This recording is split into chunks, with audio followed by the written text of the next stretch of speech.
Hello students, I'll be talking about pericardium. As you know, pericardium is a covering of the heart. It is a fibroserous sac which is covering the heart and the root of the great vessels, that is ascending aorta and the pulmonary trunk. What you're seeing right now is a fibrous layer of the pericardium. You already know that the pericardium has got two layers, the fibrous layer and the serous layer. So this apex of the fibrous layer blends with the connective tissue sheath of this great vessels, that is root of the great vessels, aorta and the pulmonary trunk.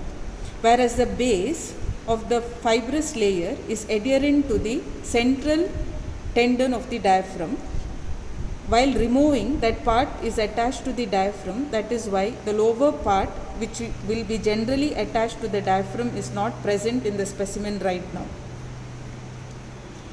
So this is a fibrous layer. So if I retract it backwards, you can see the serous layer. Serous layer, as you know, has got parietal layer and the visceral layer.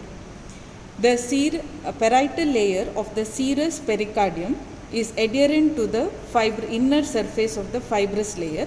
That is why the shiny surface you can make out or is seen. This shiny surface of the cardia or the heart is because of the adherence of the visceral layer of the serous pericardium to the heart. So it is inseparable right now. That's why you are seeing the shiny appearance. Coming to the sinuses of the pericardium. You know that there are two sinuses, the transverse sinus and the oblique sinus. They are produced because of the reflection of the visceral layer of the serous pericardium onto the parietal layer. Now this part, this is a ascending aorta and this is a pulmonary trunk. This is our superior vena cava which is entering into the right atrium. So I'll pass my finger in between the ascending aorta and the pulmonary trunk.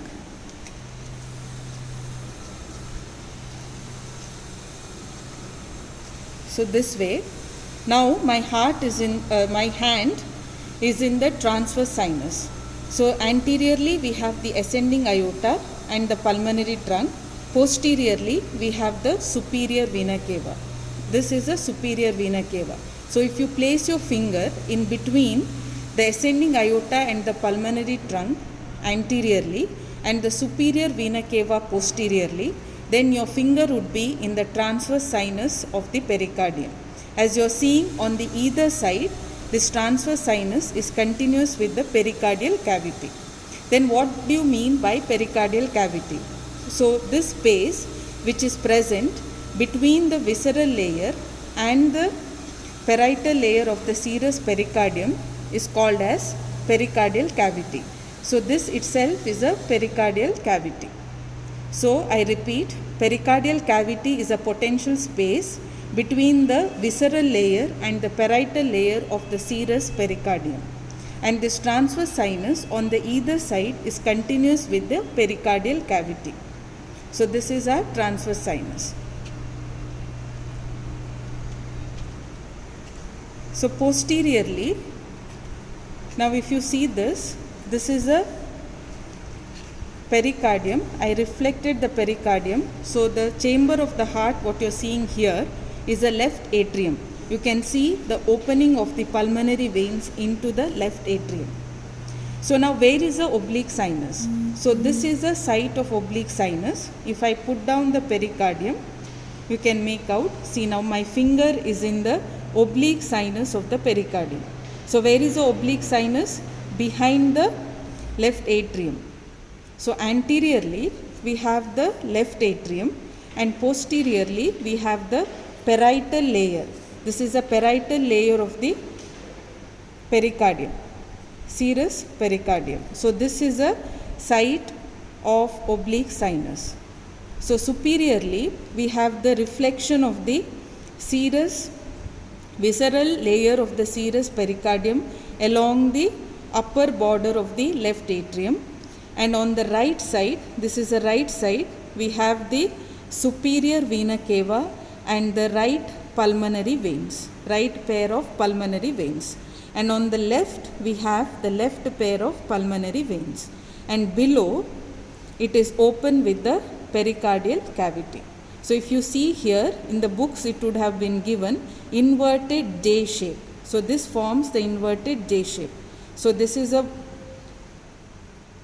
upper part of the J, and this is a inverted J shape. So we have superior vena cava, right pair of pulmonary veins. Then we have reflection of the visceral pericardium along the upper pair of pulmonary veins or the upper border of the left atrium, and on the left we have the left pair of pulmonary veins. So this is a site of oblique sinus of pericardium. Below it is continuous with the pericardial cavity. So you should be able to identify the pericardium, the fibrous layer, and then the visceral layer and the parietal layer of the serous pericardium. You should be able to demonstrate the transverse sinus of pericardium as well as the oblique sinus of the pericardium.